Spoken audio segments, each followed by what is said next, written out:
Good afternoon, everyone, and welcome back to Letters of Light. Today we are going to start with the letter Tzadi. Now, you're probably thinking, Rabbi, is that a mistake? Are you missing a K at the end over there?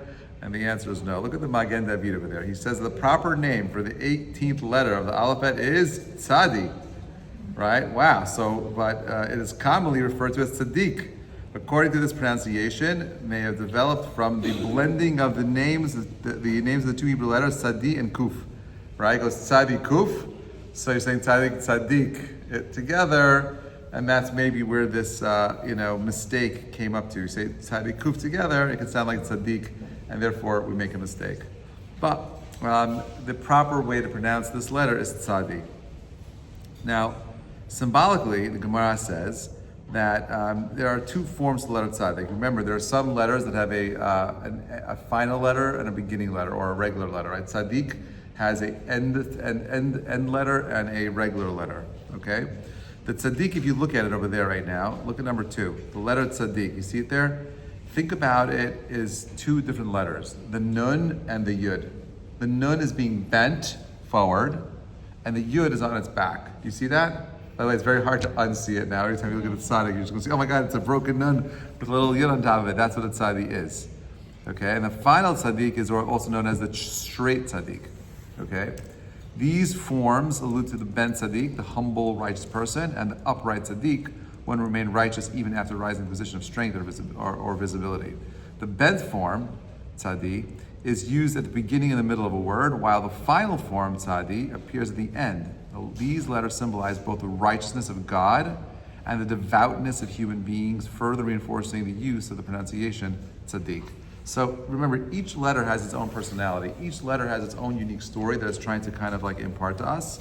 And we just see fonts, letters, and words. And the people of a tremendous amount of wisdom are not just reading the words and reading seeing the words and the sentences and the paragraphs, but they're also seeing how the personalities of each of these letters interact with one another. The Gemara says in Shabbat, because the Tzaddik has fully subjugated his will to that of God, God fulfills the will of the Tzaddik. Tzaddik gozer v'HaKadosh Baruch Hu mikayem. Right? A Tzaddik decrees and the Holy One, blessed be He, fulfills. We'll see this later with Yaakov saying whoever stole the idols of Lavan should be punished. And we found out later who was that person. It was Rachel. Why does she die? Because of this pasuk. Tzaddik gozer v'kadosh baruch hu mikayem. This is why we go to the tzaddik to get a bracha. This is why we go to get the eitzah. Okay. The letter tzaddik associated with the word tzaddik, the righteous one, refers not only to righteous people but also to God Himself, who is described in the Torah as tzaddik v'yosher hu. He is righteous and upright. So I want to do one more point here, then we're going to kind of like free wrap through this together. God alone is the ultimate tzaddik, perfect, without deficiency, and incapable of further perfection. True righteousness in its absolute form can only exist in God. Likewise, the verse in Proverbs says, the tzaddik yesod olam.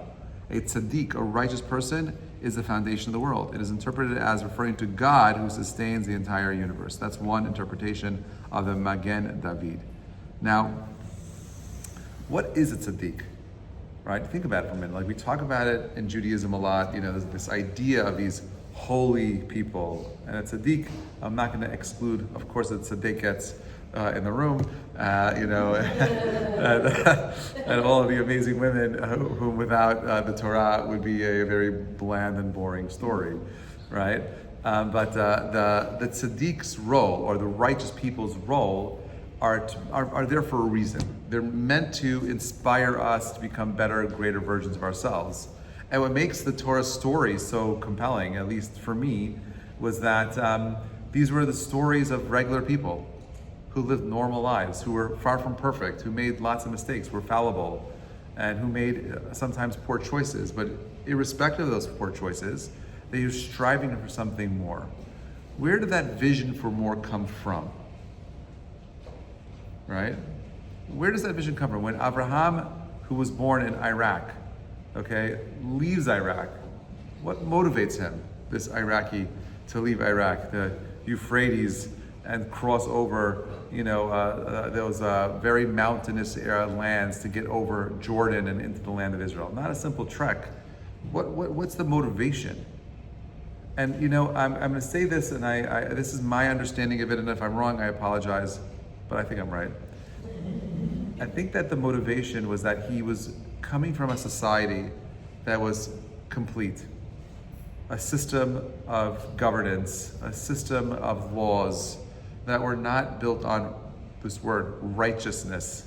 There's no tzedek, there's no tzidkut in those societies. These were selfish, hedonistic societies where people were often very deeply lost in ritual, and sometimes ritual became more paramount and important than people. Which is why the Torah and Rashi, by the way, emphasizes so much on the fact that Abraham was sitting there talking to God, having nevuah, and what does he see? He says, this is where we get our ADD from. Abraham is looking out, and he sees three, people walking by, right? The three caravan drivers, and he stops them and offers them to come into his tent. And the question is, well, was that the right move? Was he supposed to continue his conversation with God? If you're speaking to the king of the universe, do you say, so sorry, I don't have time for you right now, shalom, I gotta go help out those guys over there change their tire? And you know what the answer is? Yes. That's the right thing to do.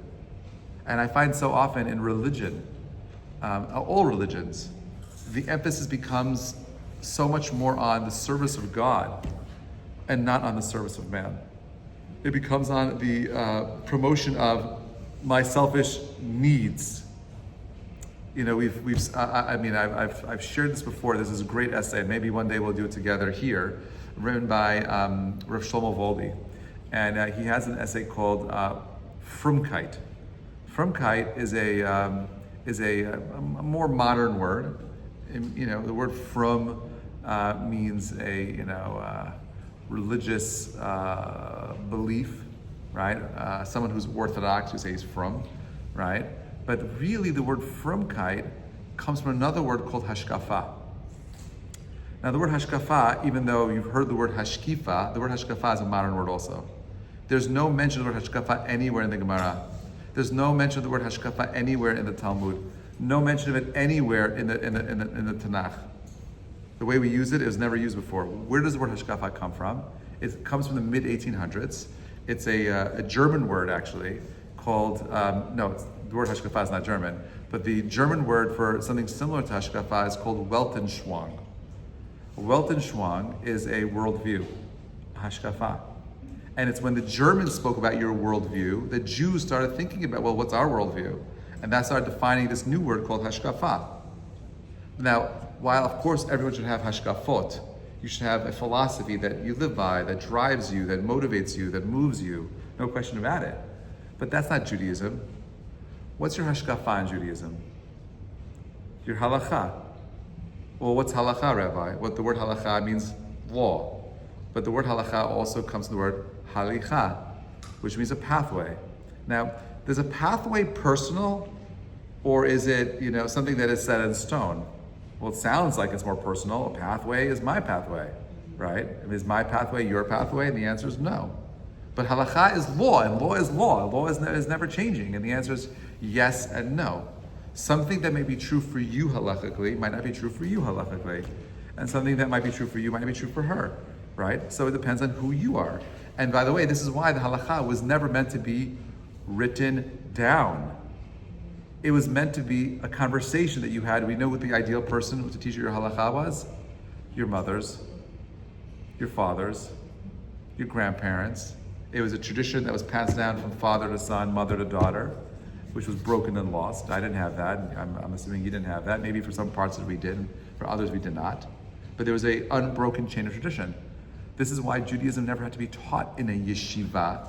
It was something that was learned via osmosis. Yeshiva learning today is super important. If you're not in yeshiva, the odds are you're going to be struggling with your Jewish identity. But in the old world, there was no need for yeshiva unless you were going to higher levels of academies of learning because you wanted to be a biblical scholar. But today, yeshiva is about maintaining identity. No one went to yeshiva to maintain identity back in the day. You went to yeshiva because you wanted to learn Talmudic, logic. But today, yeshiva is because we've lost a world where Judaism was passed through osmosis in the home and in the community. That's gone. And therefore, the tzaddik, when we say tzaddik yisod olam, it's not false. Even though we said right now that tzaddik is, according to the Gemara, is really, according to Magen David, tzaddik yisod olam is really an expression of what God is. He's the ultimate tzaddik. And I would say that the thing that drove every single person in Navi, in Tanakh, to move was this idea of tzedek, of justice, tzidkut. Moses was broken by the fact that his brothers were being punished when he found out that he was Jewish. How could my brothers be enslaved for so long? There's no justice. Where's the justice? He was looking for justice. Abraham was looking for justice. How could my father sell this woman, this idol that he made yesterday, and she's 80 years old? How does a society so broken that it's okay to go ahead and throw babies into the fire and worship Moloch that way? That can't be just. That can't be what the world's about. There's got to be something more. There's got to be something that drives us to more. Rabbi Kiva says the letter Tzaddik symbolizes God's ultimate righteousness, expressed through his gift of knowledge, of dat, understanding, and binah, the power of intelligent speech, dibur, the very faculties through which the world continues to exist. We've spoken about this. Everything that, last week I mentioned the rice test. So someone on YouTube commented, Rabbi, there's a much easier test. I didn't know, he said you could do the apple test. I didn't try it yet. He said take one apple, cut it in half, and put it into 2 Tupperwares, and then write on one Tupperware positive words, the other negative words, and the same thing will happen. The one with the negative words will get run faster than one with the positive words. So I haven't tried it yet, but that's way easier if you don't like to cook, because cooking rice is too hard. But you can get an apple, cut it in half, and try it. Let me know how it goes. Anyway, thank you, whoever you are. I forgot who it was for the idea. All right, so the words that you use, they matter. They impact the world. The Tosfot Yom Tov says that the term tzaddik is also used for human beings who emulate God's righteousness by living lives of truth, justice, and integrity. These were the values of the Justice League, with Superman and his friends when I was growing up. Human tzaddik, right? Like God allots to others what is due to them in time, space, and substance. His life reflects continuous patterns, justice free from personal bias. How do you make your choices? What motivates you to make your choices? Is it comfort? Is it convenience, pleasure? Is it self-serving? Someone who lives a life of righteousness is never thinking about his or her needs first. He's always putting everybody else's needs ahead of them. That's what righteousness means. That's what the bent nun means. It's interesting, by the way, that the nun is always nofel. It's always lowering itself, it's humbling itself, and that's part of the tzaddik's role. In order for you to become a tzaddik, you have to remember certain yisodot. Yisod number 1 is what? There is no wisdom without fear of heaven. Right? En chokhmah bli yirat shamayim. There is no wisdom without the fear of God. Why? This is what it says in Proverbs. Reishit chokhmah yirat Hashem. The beginning of all wisdom is recognizing that there's something called God. Now, if you've ever had conversations with friends or family about God, it becomes a very tricky conversation. I believe, I don't believe, I believe a little bit, too much, how much do I believe? And we throw it in the spectrum of our beliefs. And for me, there is no conversation about Judaism without first believing in God. I will not speak to you about Shabbat. I will not speak to you about Tzniut. I will not speak to you about halacha unless you could first tell me that there's a God. If there's no God, there's no point in having the conversation. Right? Because what's the point? If you don't believe there's divinity behind it, I can't argue anything. I could explain it to you using human logic, but first you have to accept the idea there's Borei Olam. There's a creator. When I look at the sky and I look at the sun setting, I'm not sure if you've seen the sunsets the last few days. The sun has been setting. It is breathtaking, beautiful, pink, gorgeous, orange, deep, dark contrast. It's around 5:30, 5:45, 6 o'clock, 6:15, go outside and just watch the sun set. And ask yourselves, was this an accident? Where did all that structure, symmetry, beauty, color come from? An accident? If you walked into a room and you saw an easel with this beautiful, intricate, gorgeous sunset, with all the colors, all the hues, would you assume that the window that was open blew the paint onto the easel and automatically it accidentally put together this perfect expression of something so serene and sublime happening on its own? You would never ever assume that. The first thing you would say is, where is the person, the intelligent designer that took the brush and stroked it against the canvas and made this beautiful creation? You would never assume it was random. Okay, I'm telling you right now, if you study a little bit of biology, a little bit of physics, you live in a world of perfect precision, perfection. You know that when you take the cells of a fetus, how does one cell know to become a bone, and another cell knows to become a heart, another cell knows to be there? They start out as being exactly the same thing. They're all the same thing. There's about 30,000 pairs of cells that start from cell division before you create anything that resembles any bone or a major artery in the body. Well, how does it know to become an eye? Do you know that the cells that make your eye are the same cells that make your hair? They're made of the same cells. The difference between the hair and the eyes is that the cells in the eye fold to block, the cells in the hair fold to block light from hitting your head to protect your brain so you don't overheat. Whereas in the eyes, they stay open, the cells, so the light can pass through, so your body can use the ultraviolet rays, not only to see, but also to filter your blood. You know that most of your blood goes through your eyes? And now they're saying wearing sunglasses all day is actually bad for you? That wearing sunglasses all day does not prevent your eyes from using the ultraviolet rays, from killing the infections that may be lurking through your blood that passes through your eyes every single second, right? It's a perfect system. You cannot have a more perfect system. When people talk about detoxing in the morning, I need to have my water, I need to have my lemon, I'm gonna have my detox, you know what I'm talking about, right? It's nonsense. Your body detoxes itself every single day. It's called the kidneys. It's called the liver, right? All you need to do is add some water and get some sunlight. You'll be okay. You don't need to put lemon. I mean, it's nice things if you want flavor, whatever it is, but at the end of the day, the body does everything. Where does that perfection come from? It comes from something called a Tzaddik, Yesod Olam. There's a righteous, we believe that God isn't just a God. He's not Zeus. He's not Poseidon, right? Or the other Greek pantheons of gods. We believe in a God that is a God of all things. He is just, more than just, he's loving. He cares. He's concerned. He is involved. You may not see it, but I'm telling you, he is there. He's there every single second of the day, whether you are aware of it or not. That's what a tzaddik means. I want to emulate the ultimate tzaddik. Who's that tzaddik? It's God. God is my tzaddik.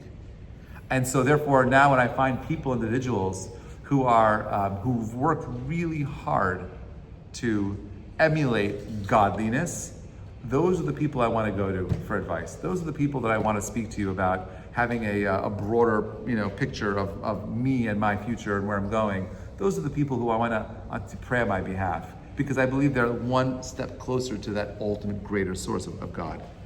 Rabbi Shalom Hirsch says the word tzaddik lives by the Torah's command, tzedek, tirdof. We saw this a couple weeks ago. Justice, justice, you shall pursue. I used to think that it was the repetitions in the Torah were because of Moshe's stutter, but now I know that it has nothing to do with Moshe's being a stammerer, but more about the fact that this is how the Torah emphasizes things. That you'll see the word righteousness appear everywhere in the Torah. If you walk down to 42nd Street and you go down to Isaiah's wall, it talks about justice. That comes from there's no other group of people on the planet from the ancient world that speaks about this concept of tzidkut, of justice, more than us. There's no other people on the planet, by the way, which made the declaration that the goal of our people was to be a mamlechet kohanim. To be a priest means I'm living a life of tzidkut, of tzedek. It means I don't do what I want. It means that I'm willing to lower myself and say, you know what? It's not about my wants, my needs. It's about creating a space for God's wants and needs. That is the world of a tzaddik. Now Maharal says the divine tzaddik, God himself, sustains and protects the world similarly through their merits. Human tzaddikim also sustain and protect the world. Noah is referred to as a tzaddik, right? Noach ish tzaddik tamim haya bedorotav. Noah was a righteous man and perfect in his generation because he was chosen to rebuild the world after the flood. Abraham is described as Rosh Kol HaTzaddikim, the foremost of all the tzaddikim, Shir Shin Rabbah, because he introduced the idea of monotheism to mankind and provided spiritual sustenance, which is considered even greater than physical nourishment. Yosef is called Yosef HaTzaddik, right? Because during the years of famine, he nourished a population of many nations, people taking action and giving back to society are called the tzaddikim. Zohar, Yosef embodied the yesod, the foundation of the world. In the Sfirot, by the way, Yosef is yesod, right? Each one of the Sfirot are emblematic of one of the different patriarchs. Yosef is yesod. Abraham is chesed, Yitzchak, Gvura, Tiferet, Yaakov, and so on and so forth, okay? Both his material role and through his moral fortitude in resisting the advancement of Potiphar's wife. I'm surprised no one made a movie about that, right? The whole episode of Yosef's seduction by Potiphar would make a great film. Imagine you have Potiphar was supposedly one of the most beautiful women that ever lived. Gorgeous, wealthy, beautiful, educated, and so on and so forth. And Yosef was one of the most handsome men that ever lived. And she's making all the advancements on this guy, non-stop. All right, she's the mistress of the house, and he's a slave. And all day she's going ahead and making those advancements, flirting and sending the passes and so on and so forth, non-stop. The Torah makes it sound like it was just one interaction, but that's not what happened. We're talking about years of abuse. Years until she just couldn't, she was going crazy. Like, how is it possible that this guy is resisting me, right? And she was so determined, like most women, to get what they want, that she goes ahead and she devises a plan where she gets her husband out of the house, right? No one's around, and she's there. She's unrobed, and she unrobes Yosef, right? And she's ready, and he's ready, and in that space of that's the scariest space to ever be, a single guy with this gorgeous woman who's ready to throw herself on him. He says, I can't do this, and runs away. That is a tzaddik. Why is that a tzaddik? Why is that a tzaddik? Because we know that most people would fail in those circumstances. You'd fail. It's too hard. What is a tzaddik? He's yesod. He's a foundation. He's a pillar. He is not moving. Just like God is immovable, right? A tzaddik is immovable. He's clear about what his mission is. He's clear about what he has to do. And it's not ambiguous in any way to him. It's super clear. Ramban, just as angels are messengers of God in the heavens, so too are tzaddikim, his emissaries on earth. Yet, as Midrash Tanchuma Bereshit teaches us, that tzaddik is even greater than an angel, for while an angel fulfills the will of God by divine design, the tzaddik serves God by choice, using his free will. When one seeks divine guidance, one goes to a tzaddik. This is taught in the story of Rebecca, who was distressed by her turbulent pregnancy. The Torah says, "V'telech l'drosh et Hashem." She went to inquire of Hashem. Rabbeinu Bachya says, who do they go to? They went to Shem and Ever, where she would receive prophetic insight and through the mouth of the righteousness. Meaning, going to Doresh God is going to the tzaddik. Who was the tzaddik? Shem. Who was Shem? Shem and Ever. These are the descendants of Noah.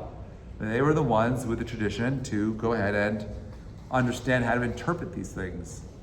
Right? By the way, who took over from Shem and Ever afterwards when they died? Anyone know? Who took over teaching of these philosophies after Shem and Ever died? Baruch atah Adonai Eloheinu melech haolam, shehakol nihiya bidbaro. Was it Yaakov? Abraham. And where do we see this? Didn't Yaakov learn there or something? Yes, he did. But if you look back in the book of Noah, the Parshat Lech Lecha, when Avram Avinu went to war, or is it Vayera, when he went to war against the 4 kings and the 5 kings. And he frees the 5 kings. The leader of the 5 kings, whose name was Malki Tzedek. Who was Malki Tzedek? Malki Tzedek, Rashi says, was also known as Shem. What does Malki Tzedek give Abraham? He gives him the keys to the city. What was the name of the city? Ir Shalem, aka Yerushalayim. Right?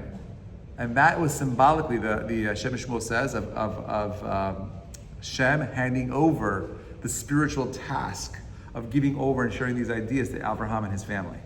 That happened over there. Maharal, number 12, says, Hananiah, Michael, and Azariah each demonstrated a commitment to Torah in the place of Nebuchadnezzar by refusing to bow to his idol. As a result, they were cast together into a blazing furnace from which they miraculously emerged unharmed. Although Scripture describes all these tzaddikim as equal participants in the act of defiance, each one's righteousness was rooted in a different personal trait. Hananiah exemplified din. Mishael was rachamim. Azariah chesed. This diversity does not imply that the observance of commandments differ from one tzaddik to another. All are equally obligated in mitzvot observance, and no one can truly be called a tzaddik if they neglect their duties. However, each tzaddik emphasizes a different aspect of divine service.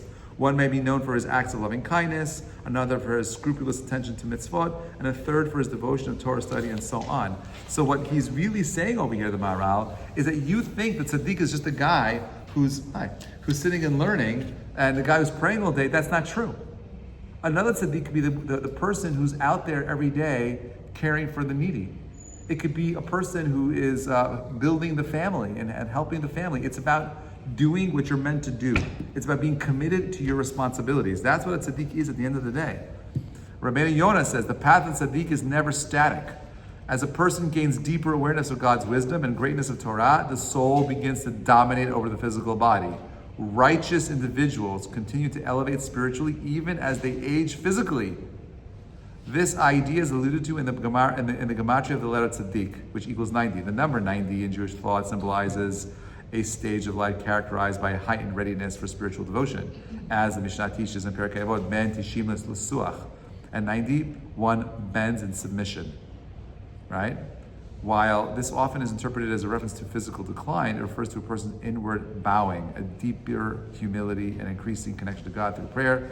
This stage of life is marked by an intensified awe, introspection, and devotion. The Mishnah over there talks about different stages of development. You talk about like 40 being in the beginning of 30 being strength, 40 is wisdom, 50 is binah, 70 is the years of a person's life, 80 is shmonim kikof, 80 is like you become like a monkey, and 90, and I'll explain what that means, 90 is this idea of basically submission, right? What does that mean? So what makes you unique is the fact that you're a human being. What makes you so fallible is the fact that you're a human being. What makes you so special is that you're a human being that is fallible. What makes you not an animal is that you're a human being that's fallible. You see, a lion is never fallible. A lion, no matter what he does, is just doing whatever lions do. He's just lying around, right? He's doing his thing, right? But a human being, what does it mean to be a human being? Right? You've seen over the last few months how this country has gone out of its way to take enforcing the law very seriously, and how there are some people in government who are not so happy about the idea that that the president will send troops to assist in cities that are overrun by crime. Right? Well, what's the right thing to do? The right thing to do is to have a society where we have laws that protect people. That's what everyone wants. And if any human being says, well, no, I don't want to protect the rights of the citizens, I want to protect the rights of illegal migrants, right? There's something wrong with them. That is not a person that is thinking, that is a person that has been bought. That is a person who's in somebody else's pocket. That is a person who is not a tzaddik. The righteous person will do the hard choices to ensure that the laws are protected. And don't get me wrong, I'm not saying Donald Trump is a righteous person, right? There's very little righteousness in him. Everything that he does is motivated by his ratings and so on and so forth. But that's fine, that's what we need right now, unfortunately. That's Esav, that's his motivation. But for you, a Jew who is alive today, what should be motivating us is the right thing. What is the right thing right now? And all of us have different kinds of things. At 90, we get ourselves to a point where we are what we are, which is a scary thing to say. I'm going to say this, and I hate saying it because it's like creeping up on all of us. But when you turn 70, it becomes more difficult to change. You're more set in your ways. You've already created a picture of the world around you. As a matter of fact, they say, I'm feeling this certainly, that time is moving much faster. I can't believe the summer's over. I remember it starting yesterday, and we've been in crisis mode with wars and attacks, and everything is moving so fast.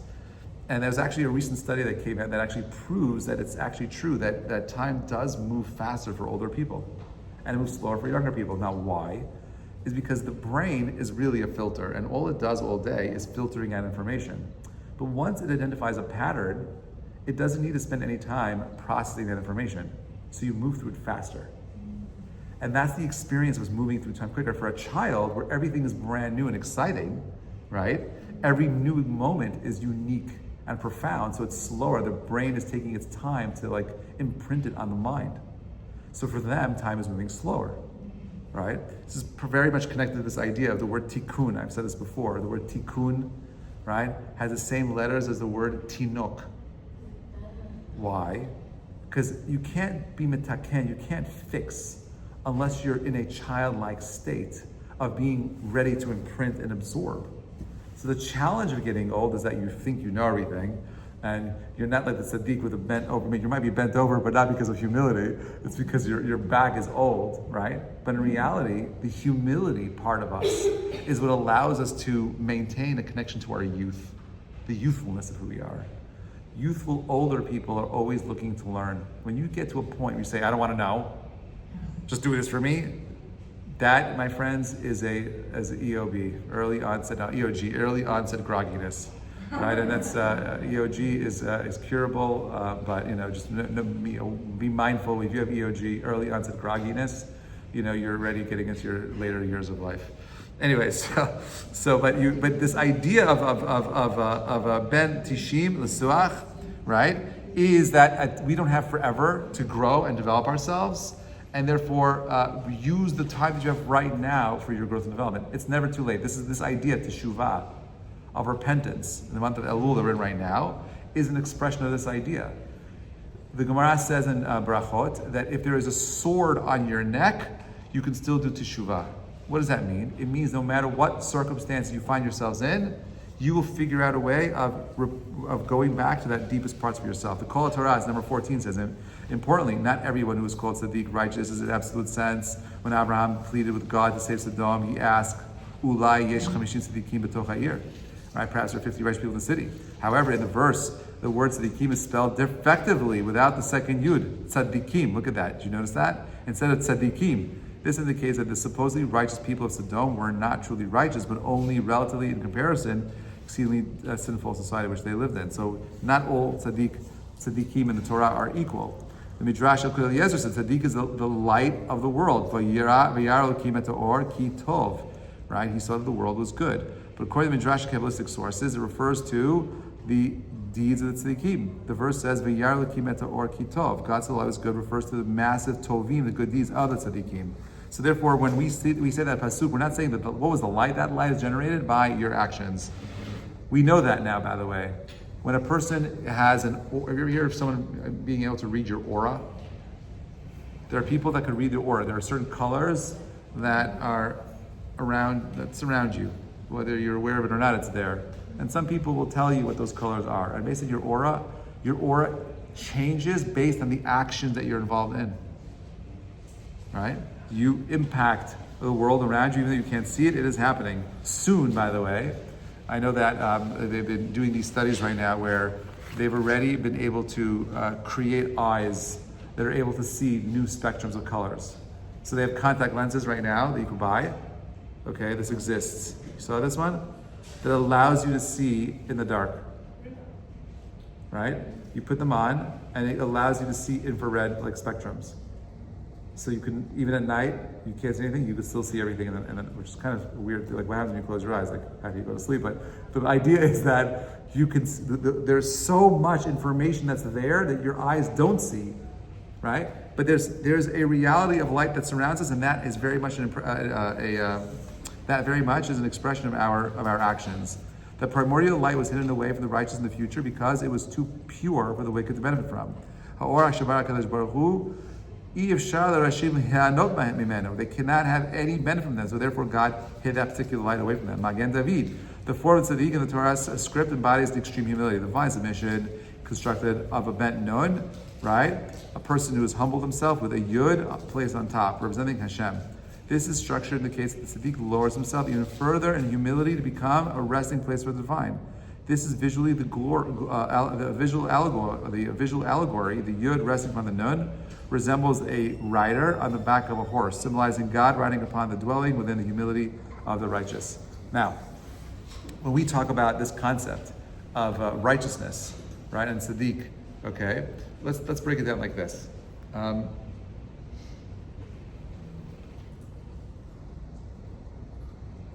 Often, when I make choices, right, the choices that I'm making have to do with my personal benefit.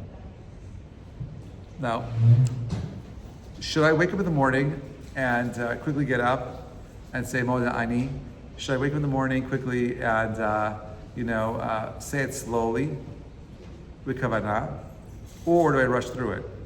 Well, it depends on your mindset.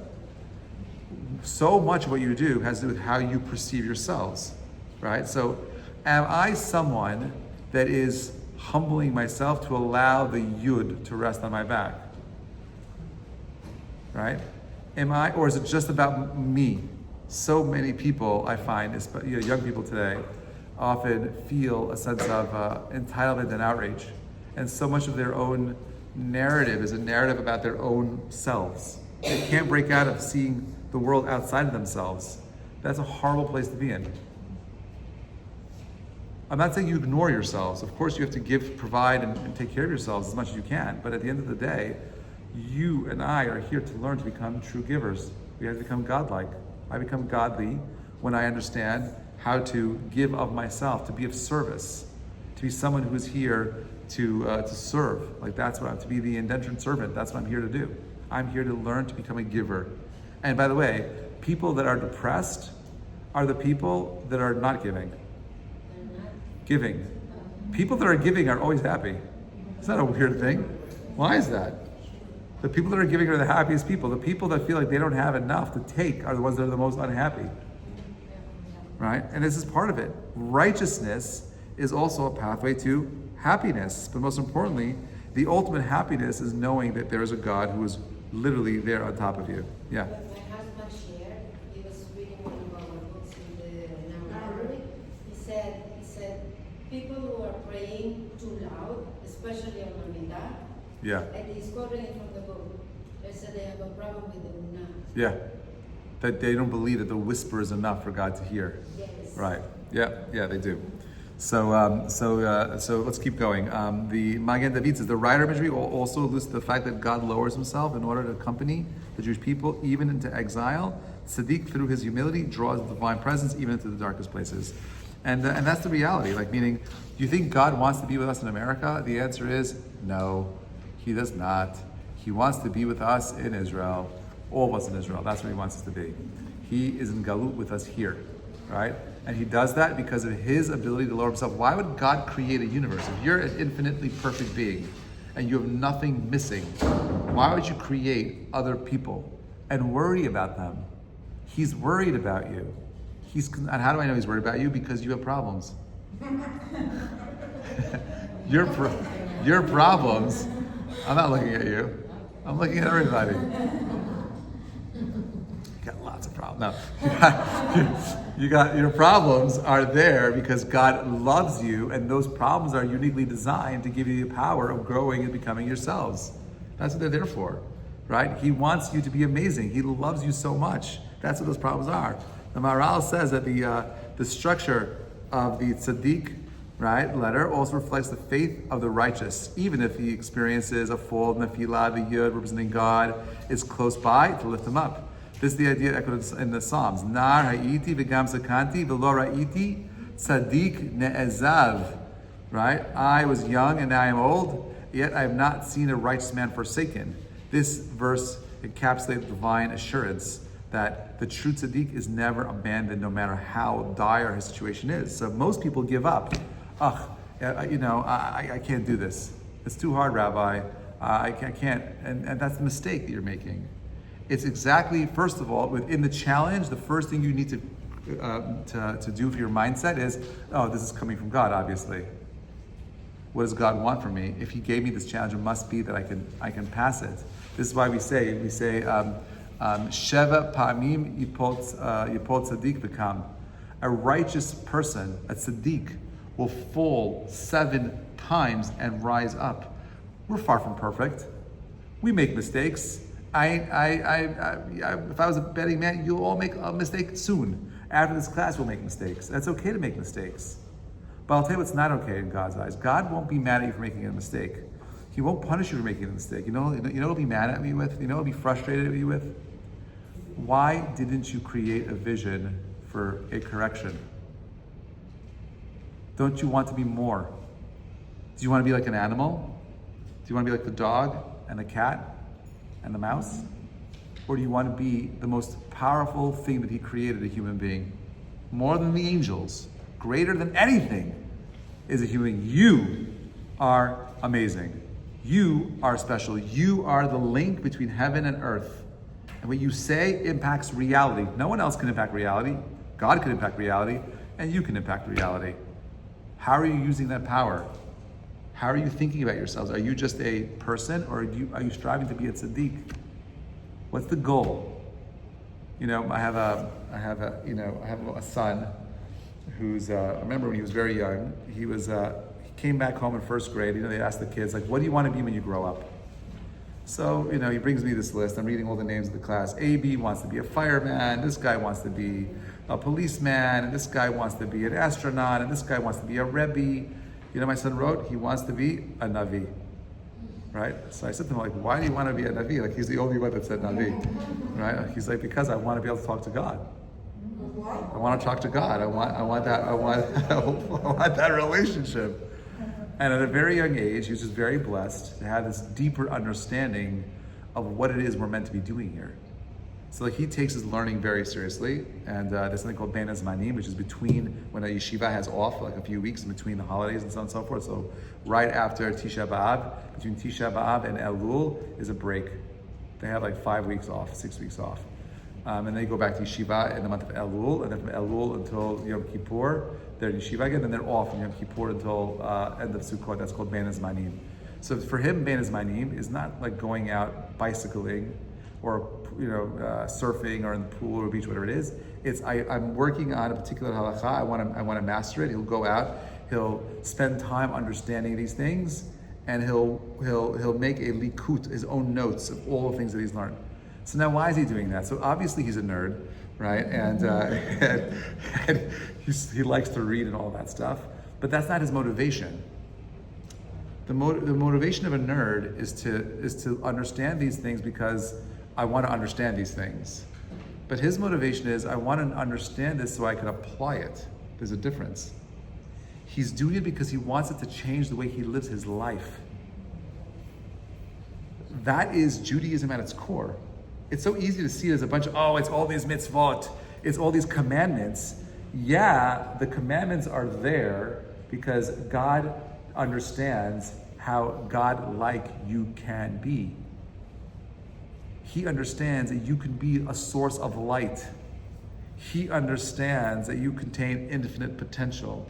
But you know what the problem is? You don't believe it. You don't believe it. There's no humility. The Tzaddik, again, is reminding us of that humility necessary to become something more. The path of the righteous, right, which is the name of the book, right, path, right, is all about this concept of how am I developing a deeper sense of self? How am I growing my soul? I take care of my body, I exercise, I eat, I diet, that's important. And by the way, for too many Jews, so much of their Judaism is ritualistic. And while I think that's great, Chazak Baruch, but God doesn't want ritual. You know what he really wants? He wants your heart. He wants your heart. He doesn't want your lips. He doesn't want that. He wants the lev. He wants the deepest. I guess when you get like 4 phone calls in a row, it just like stops the video. Anyway, so it's this constant, drip of I want to become something more, and if it's not there, you're missing out of what you can be. You're always saying, "Let me go run to the tzaddik," and I'm always thinking, "Well, how do I become the tzaddik?" Right? Because why do I want to be the tzaddik? Because I want to. You know who I really want to speak to? That's what we want. people go to the Rebbe's kever to pray there, and I think it's beautiful. You should go pray at the kivrei tzaddikim. Go do it. But the reason why you go there is you're not praying to the tzaddik. I was actually the first time I remember I went to the OL. I was there, and I was over. There was a lot of people there. I don't remember when I was there. It was late at night. It was like packed, 11 o'clock at night, packed. And I was just thinking about the cookies I just ate. They were so good. And and I'm out there, and there's like this huge stack of papers at the end of the day of just like notes of people like filled in like on top of his grave. And I'm just sitting there. I'm like, okay, I'm just going to pray to God. That's why I'm here. And I'm praying to God. I'm saying my tehillim, and all of a sudden, a woman starts crying, and she literally throws her body like mosh pits into this stack of paper. And I'm like, what is going on in here? Where am I? What is this? The weirdest thing ever. I'm like, you're talking to the wrong guy. The guy down there, he can't hear you. We're here because this place is supposed to be a conduit to something bigger and more above us, right? So we lose ourselves, but ultimately everything that we do is really about taking that one step into moving ourselves closer to becoming that tzaddik. Tzaddik be'emunah yichyeh, right? Number 20, the Zohar says that tzaddik lives by his faith.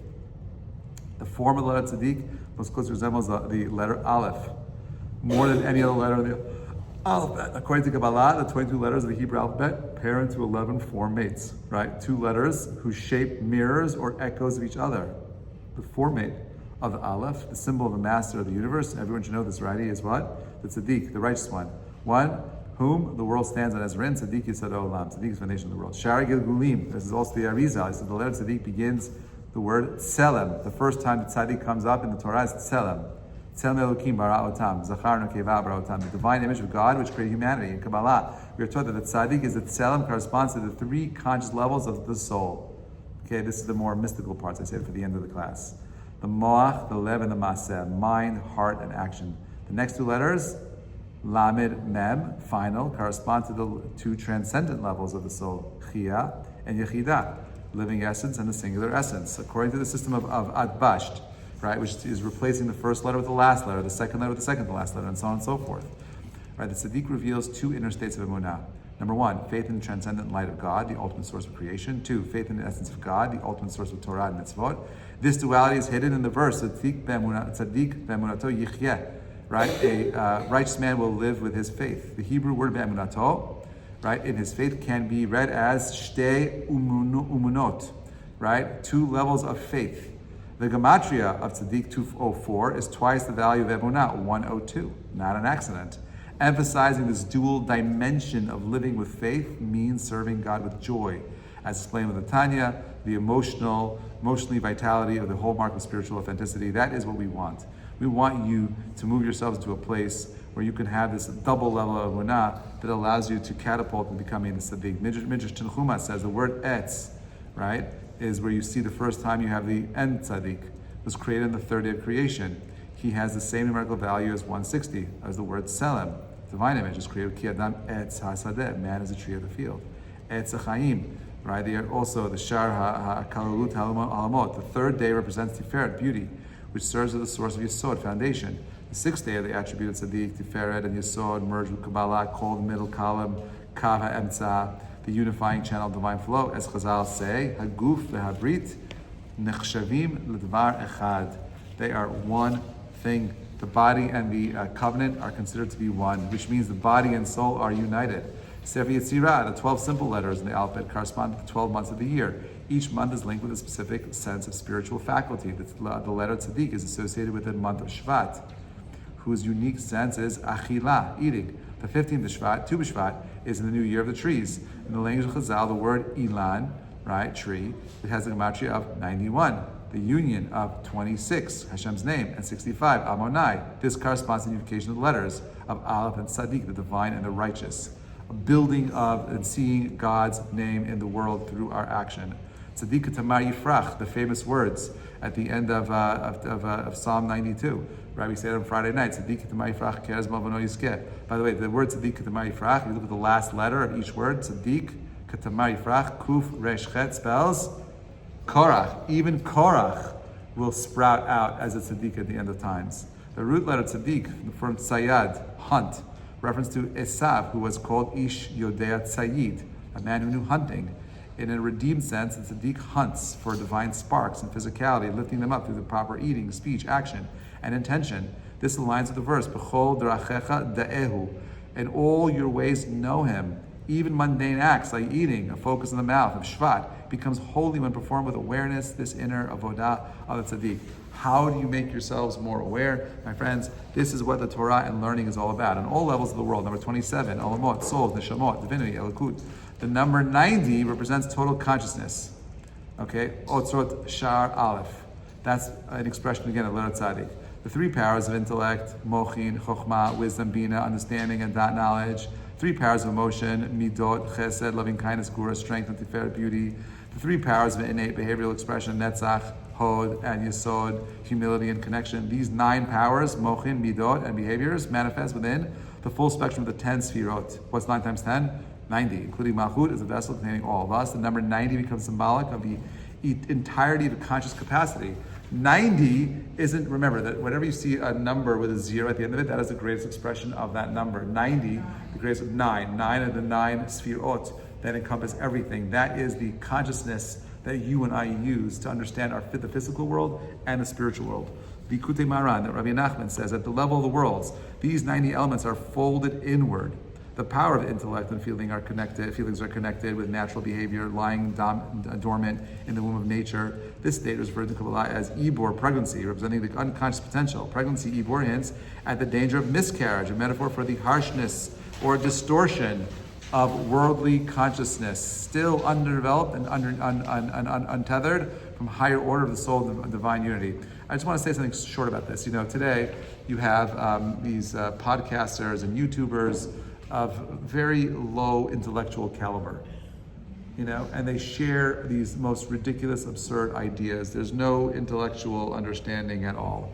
The Torah understands, the Chachamim understand that wisdom is a powerful tool. But remember, if anything has a power in one direction, it has to have the power in the opposite direction. Anything that could do one thing could do the opposite, right? My phone can connect me to someone 6,000 miles away at an instant, and in the same moment disconnect me from everyone in the room, right? A husband and wife can become so close that they get it right, or God forbid, so far if they get it wrong, right? So if something has to do one thing, it's got to do the opposite. Wisdom and intelligence, if it's misused, can be a powerful negative force and tool. This is why the idea of sending people to school, not to teach them what to think, but rather if we taught them how to think, give them a process of what school is supposed to be like, not like today where it's about indoctrinating people about a philosophy or faith. We're looking back now at all those, doctors and reporters who forced everyone to get, COVID shots. You got to get the jab. You got to do your thing, stopping the spread, whatever that nonsense was back then. Now we know it was bad. It was not good. It had negative effects on the world. It's misinformation. Who's got the right information? We don't know anymore what's true or not. Why? Because we've lost our ability to think critically. We've lost our ability to go back to a process and say, this is how we can think through things ourselves. Every single study today has been polluted by the industry supporting a particular narrative. Every news station is projecting information and sharing news based on their philosophy of life, their hashkafa, not just giving me the facts. By the way, I dare you to go back and find news clips. What was it like listening to the news in the 70s and the 80s? Just facts. This is what happened today. There's no commentary. Today it's commentary. There's a whole entire news segment of people talking about what happened. Oh, this guy, he did this, that, Sleepy Joe. And you keep going back and I just want to know what happened so I can be informed. Don't give me your commentary. I don't want But today it's about shaping people's opinions. And everyone's guilty of doing it, and it's horrible. And that's not what the Torah wants. The Torah wants us to use our consciousness in a developed, not an underdeveloped way, in a developed way, so that we could have an opportunity to use the higher levels of consciousness to connect with the things that matter most, not to lose ourselves at figuring out what is or is not true. Shari Ora, I'm sorry, we're going to go a little bit over. 91, Tzaddik Aleph, conscious begins to bend over. an allusion to the spiritual posture of hitbatlut, self-nullification. Right, it comes from with bitul, a transaction toward divine submission. This is the state called folded over, kefula, where inward potential turns outward. This is followed by the level of kuf, 100. This Rashi will do that next week, symbolizing the complete connection of the culminating of the name Tzaddik, the righteous one whose soul sustains the world and returns to pure preconception to the divine source. That's what we want. How do I get there? That's through hard work and toil. There are 91 days and 7.5 hours in a season. Number 91 equals the combination of the two divine names. Did you know that? There are 91 days in a season and 7.5 hours. Okay, and that is the Shem Havaya and Adnut. 91 in total, right there. You see it? God's name in the season itself. This numerical unification expresses the harmony between transcendent and immanence, the spiritual and the physical, between divine and it was written Havaya and it is read aloud Adnut. These additional 7.5 hours represent a quarter of a day, 6 hours. And then a quarter of that quarter, 1.5 hours, points to the nested layer of conscious and precision of divine order. In Kabbalah, a quarter corresponds to the Yud, the divine name of Havaya, because it's the smallest letter. Yud symbolizes the Chokhmah, the highest, and the intellectual powers. Atzilut, the world of emanation, is rooted in Chokhmah, and is in the realm of pure divine revelation. Thus, a quarter of a quarter, a fraction of Chokhmah, touches the superconscious, the infinite concealed light of En Sof. You have to break it down, refine it over and over again. The form of the letter Tzaddik, a bent nun with a yud on top, symbolizes Atzilut manifesting within the lower world. Then the nun represents humility, the subconscious. The yud is Chokhmah. They're a combination of the Tzaddik, who channel divine wisdom into reality. The total conscious requires connection of Atzilut. Therefore, the period of 91 days and 7.5 hours in each season alludes to this idea of total consciousness. Even in the world of Asiyah, of action, is only possible through a connection with the superconscious root of Atzilut. It is through the power of the Tzaddik, who bridges the supernatural and the mundane, that awareness blossoms and the divine is known in all our ways. If you look throughout history, any part of history, you'll see this, where you have two different people who were not aware of each other, who are writing about exactly the same ideas, right? You see this, by the way, in secular terms with like Newton, and I forgot who his counterpart was. You see this with Maharal and Arizal, who lived at the same time but did not know each other, were aware of some other force. You see people's diaries, the conclusions they were coming down to. This is before the internet, but anyone could Google it, and they're writing on the same date the same things. It's kind of like, did you know that that John Adams and who was the other president? And Jackson? No, not Jackson. Who was the third president of the United States of America? Jefferson, sorry. Thomas Jefferson and John Adams. John Adams should have been the first president. Everyone says that. He did all the hard work, but they wanted George Washington because he was handsomer. He was more handsome, he was big, he was tall. They wanted him to be the king, and he said no. But it was Washington, Adams, and then Jefferson, right? Jefferson and Adams hated each other. They were not friends. Philosophically on opposite, they wrote a lot against each other. The letters between the two of them are fascinating to read, if you're looking for a good read. They both died on the same exact day. They both died on July 4th. On Independence Day. It's just interesting. Two people who wanted the same thing had different ways of getting there. There's this connection that we have on a deeper level. We don't feel it, we don't see it, but there is a counterpart to you somewhere in the world, and you're connected to them, whether you like it or not. And therefore, this concept of Shara Kavanot, we're talking about this higher level of consciousness that we're not always tied into. Your goal, by the way, is to elevate the consciousness so that you're connected to the higher levels of consciousness. How do you get there? You don't get there by passively being a spectator. If all you're doing is consuming information, you're doing something wrong. That's not higher levels of consciousness. Higher levels of consciousness is through the mind-breaking work of trying to understand something by yourself. It's not asking ChatGPT to summarize it for you. Although I want you to know, I have now an AI agent in my car. My Tesla now has a built-in AI agent, and I get to choose what function it's going to have. It could act as a therapist, a doctor. It could be someone just to tell stories, just conversational. I could choose the voices and so on. So now you just see me talking all the time in the car. I'm going back and preparing my classes. Just like having conversation. Well, how can I say? Oh, that's a good idea. Anyway, but it's about developing the conscious mind, and the only way to develop the conscious mind is through putting in the effort in refining it. The Arizal says before prayers, one should say, You've seen that before, right? I have transgressed a positive commandment, you shall love your fellow as yourself. Through the sincere arousal of the soul's inner connection and the souls of the Israel in love, one reaches a state of total consciousness. The ideal mindset of the soul state that is a prerequisite for potent prayer to God. Sarah, the first mother of Israel, was 90 years old. The age associated with the womb of the total soul consciousness, by the way. Isn't that interesting?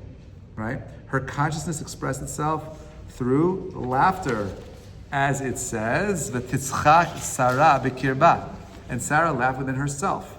The phrase "within herself" hints at the womb. The hidden root of laughter and joy around the name Sarah is the verse "V'titzchak Sarah" is encoded the secret union of the mystical unification of the root of her son Isaac and his soulmate Rebecca. From the word "titzchak," and she laughed, we derived the name Yitzchak. The name Rivka is a permutation of Bikirba. Did you ever see that? So her higher level of consciousness brings these two souls together, Yitzchak and Rivka.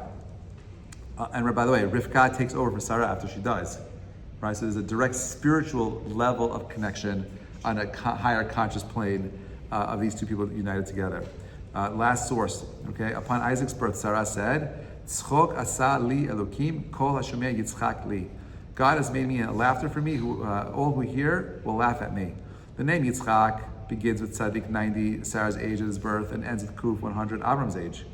Right? Laughed upon being told Isaac's future birth. Here, the two ages are united in laughter. 90 and 100 symbolizing 90, return to the womb. 100, returning to preconception. This return represents the mystical journey from the soul consciousness back to its primordial source. When King David brought the Ark of Jerusalem to Jerusalem, with the tablets of the covenant inside it, he appointed 90,000 elders to dance in joy before the Ark. Why? The Kohanim carried the Ark, the Levites sang the song and played the instrument music. All of Israel rejoiced in unity, the sacred moment of total merging of the souls before the Holy Ark, a unified national soul consciousness. The dancing of the elders bridged the realms of the individual soul awareness, dimension of divine consciousness. The reason why divine consciousness leads to laughter is because when you understand it, everything in this world becomes a joke. When you have the divine consciousness and you see how everything plays out, everything becomes a joke. It's obvious why this happened. Why was I upset? I'm so dumb. That is perfect. The word tzchok, laughter, at its core means seeing something that is unexpected, an unexpected turn of events. That's what real laughter is. A guy's coming out of his Ferrari with his 3-piece Armani suit and his nice leather attaché, looking at his Rolex, and he walks and he slips on a banana and he falls. Ha ha ha ha. That's not how you expect that to happen. When we have our consciousness open and our eyes are clear, this world will be called a tzchok. This is why when Abraham called Yitzchak, Yitzchak, and Yishmael, Yishmael, it's Yitzchak. He will laugh. Yishmael, he will listen. To whom? Yishmael will cause so much problem for Am Yisrael that Hashem will listen to our prayers. And at the end, who will laugh? Yitzchak. B'ezrat Hashem, we will laugh soon. Have a great week, everybody. Shabbat Tov.